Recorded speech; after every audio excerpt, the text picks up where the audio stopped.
Today we're going to do something that I haven't done in about 8 years, and that is make and print a faux high density. So normally when you're doing a high density print, you are going to go out and you're going to buy thick capillary film, fat film, whatever the brand is called, and you're going to buy it in thicknesses around 200, 300, maybe as high as 400 micron. Go through the application process, expose it, and then get it on press. In our case, we are working with the Chromaline ChromaBlue. It is a very high solids emulsion, and it coats and burns like a dream. So I have a 156 mesh, kind of for an underbase, and then I have 2 thicker screens. One of them is around 200 micron, the other one is around 250 micron. And I coated them 1 and 4 and 1 and 5 in order to get the desired thickness, the build that I wanted out of that.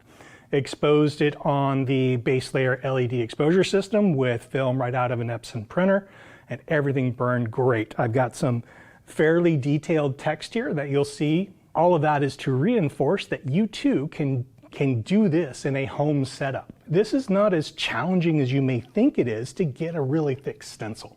You do need to have a very dry environment, but again, not difficult to accomplish, depending on where you're at. We are using a short-bodied ink. A short-bodied ink is FN, QCM inks, and Rutland for the most part are all considered shorter-bodied inks.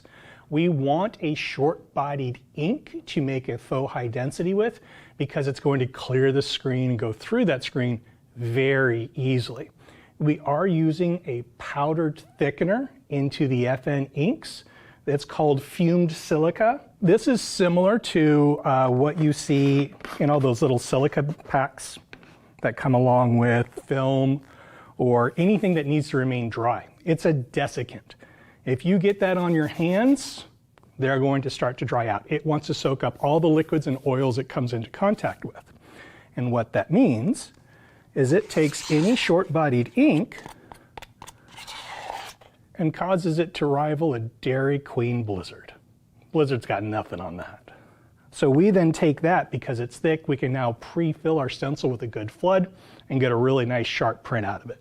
What else is added to the ink, and how much am I adding to the ink? I went with about 0.75%. It's a very small addition, to about 0.8%. So on 100 grams, that would be 0.8 grams of the fumed silica. It soaks up a lot. You don't want to over add too much.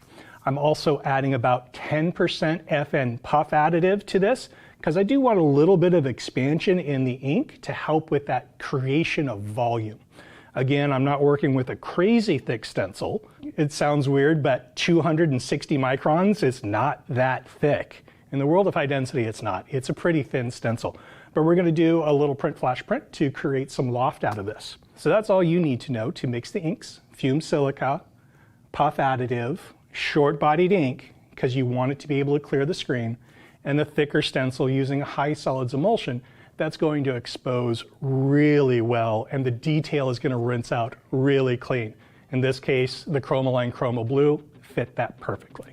So the first thing I'm going to do is I'm going to warm up my platen, because warm platens are always what you want. But when you are printing something that is meant to remain sharp, like this last high density screen, you need to make sure that you're not too hot on your ink deposit. You need to be able to let that cool down, otherwise you can get some fuzzing issues.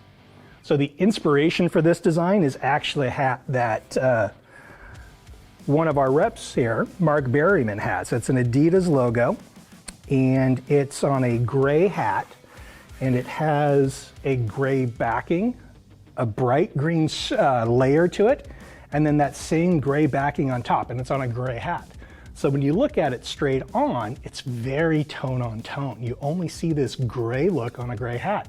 But when the hat turns, you see this little stripe of green. I'm like, ooh, I really like that. I want to try and recreate that. I'm going to do a black underbase, more of a primer coat than anything, a stability layer, because I don't want my shirt to pucker. I want the print to go more straight up. So I did that, and then I put a second screen. In this case, I wanted to do a light blue. And I choked that just a little bit, thinking there's going to be some expansion, and then of course I did the text on top. I was thinking that the black screen again would go on top of the blue. I did not quite do my choke right, so we're going to see how it looks. First thing is print this base, this stability layer with the FN black. Give that a flash. And then I'm going to start in on my first screen of high density. And I'm going to show you how I have this set up in order to create good off contact for these thicker stencils and to be able to create clearance for this ink to print properly. Thoroughly flash my black there. One of the things you'll notice is I have an off contact adjuster on here. It's just a simple coin. It's about the 1/16 to 1/8 of an inch. And I have another one here on the back of my screen. So depending on what kind of adjustment I need, I'll either take this off or put this back on. I found during my sampling that putting this on definitely helped. So as I pull this down, there's an appreciable amount of off contact here. And what we're describing is very, very similar to what we talked about in the deep dive video, functional off contact. So when we're trying to get a very clean, sharp edge deposit, proper off contact is really important. Now I already have some blue in here, but I'm going to add a little more. It's a fairly large print and it's a thicker print. Now I want a blizzard. Add that into the screen. When you add that fumed silica, it does end up making it a little bit more chalky in appearance. And if you do not mix it in thoroughly, it's encouraged to use an electric mixer of some kind, not just by hand. You will end up getting chunks left over in your ink. And as I pull this, you can see that in my screen. Now the reason why I mentioned this is because it's very common when you're adding a powder thickener or even a liquid thickener that it's not mixed in properly. I specifically just mixed this by hand because I knew these would show up and I knew that I could print it fairly well even if there are chunks in there. But it's great to show you what the downside is if you don't mix properly. So I'm going to flood my screen. I'm going to look at the back of my stencil. Even on a single flood, I can't get a full filling of that stencil because it's so thick. And that's very common with any kind of a high density print. So I'm going to flood this one more time. Oh, look at all those chunks. I have a soft squeegee. I'm using a 65/90/65 squeegee. Just enough pressure to get it to clear the screen. Now this is why you want a short-bodied ink. Even though I did everything right, I've still got some of these corners that don't want to completely clear.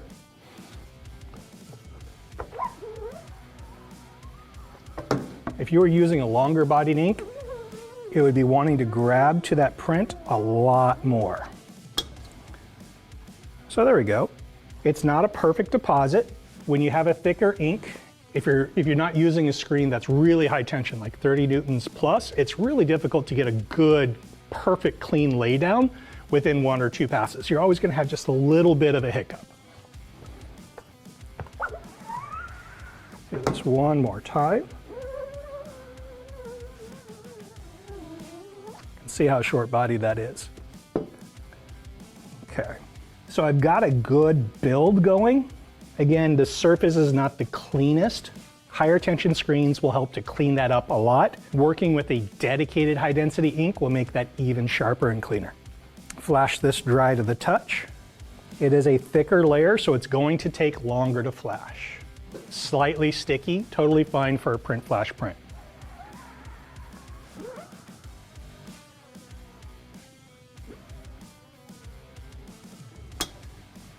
I've still got this one area near the top that's troubling me. It doesn't want to clear the screen just right. A little more pressure. Is that too much off contact?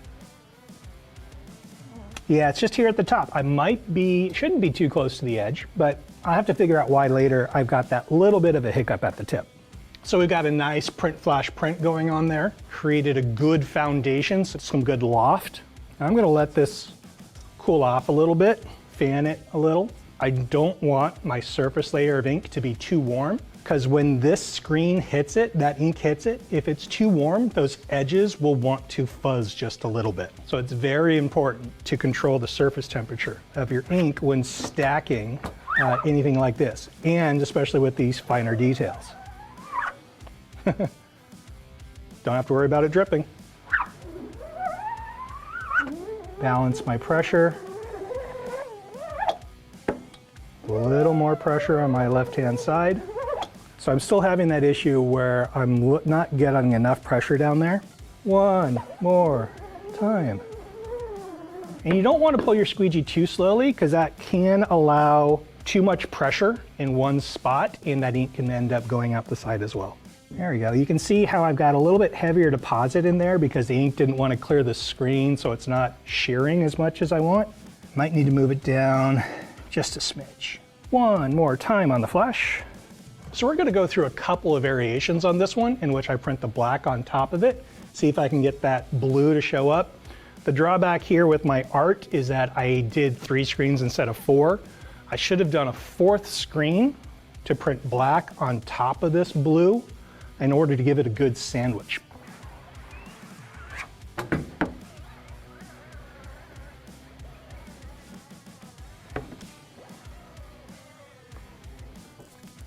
Looking better. I still have problems with my pressure on my left-hand side. I will have to look into that a little bit more.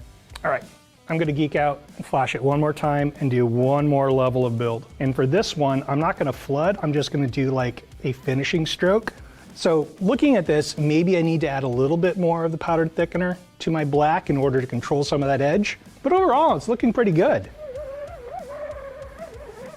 Maybe one more. Puts a little bit of a shine on that. I think my registration does need to go down just a smidgen. There we go. Now let's run that through the dryer and see how it looks. So after running it through the dryer, it's definitely pretty close to what I want. I do have a respectable little edge of that blue.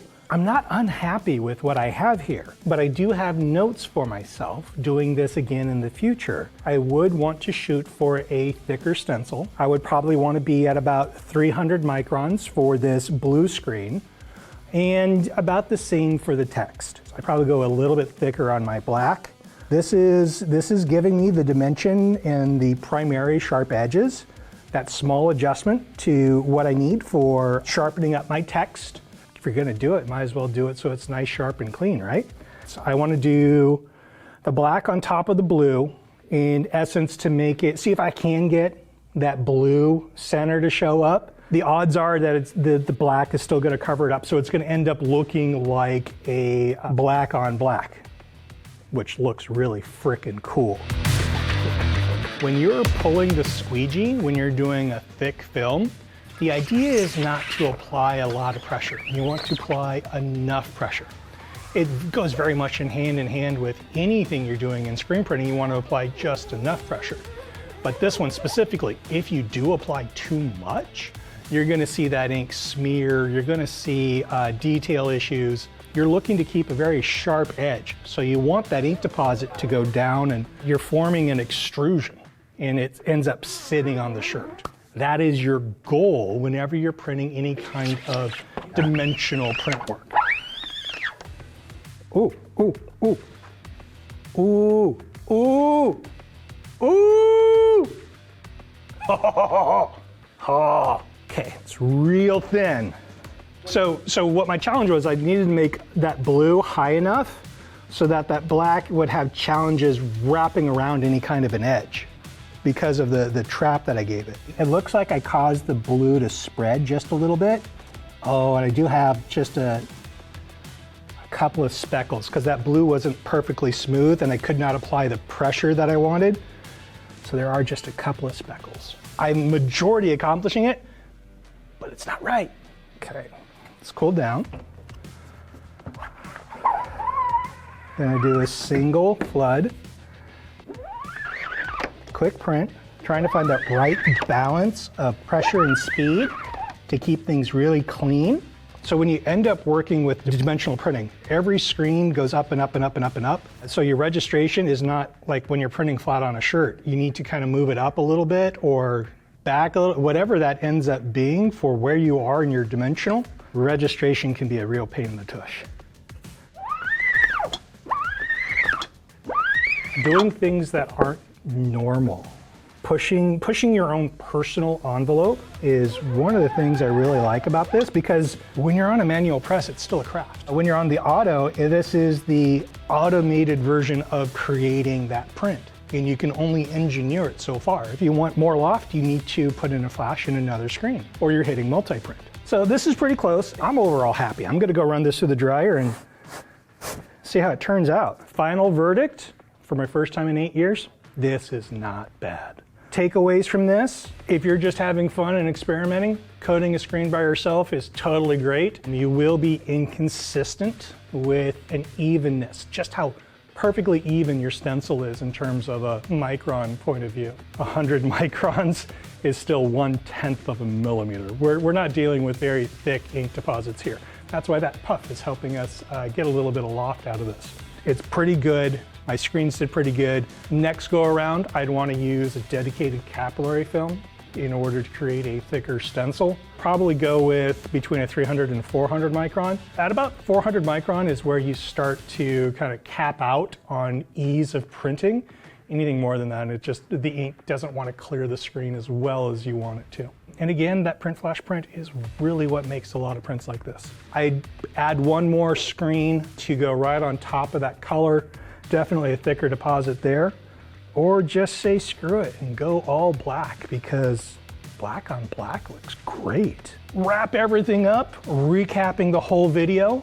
You want a short-bodied ink to begin to create your faux high density. You want a powdered thickener like fumed silica in order to thicken that up. You then want to use a drill in order to mix that in thoroughly. The fumed silica is a powder. You want to stir that in slowly so it doesn't billow. If it billows up in your space, it's a desiccant, it's gonna dry you out and it can cause a lot of problems. Warning, warning, warning, skull and crossbones, be careful. Get that stirred in really good, make a thick stencil, have fun, experiment. Just do something that makes you go, yeah, ooh, ooh, ooh. I'm here on a Riley 250. I'm not on the super crazy equipment. I'm not on an auto. I've got 3 screens and I'm creating something that's really cool. I've been going back and forth as I take this to the dryer and showing the team members what this looks like, and they're geeking out as well. They think this is awesome. Digital can't do this. It's a craft. You still look at it and you still put your energy and thoughts into it. This isn't push a button and there we go. And that's the flip side to where this industry is going. There's so much of this industry is just going to push a button, get me the digital result. They can't do the really cool creative stuff yet. I don't think they will for a long time, not in any kind of real volume. Laying down dimensional ink on an inkjet printer, it's gonna take a while. So that's gonna do it for another deep dive. Thank you all so much for watching. I know you've got questions, leave a comment down below. We will get back with you. If you have a friend who's looking to do this, send them the link. Maybe they'll get some inspiration from what we did here today. As always, like and subscribe if you like what we're doing here. Thank you all so much. See you in the next one. Yeah.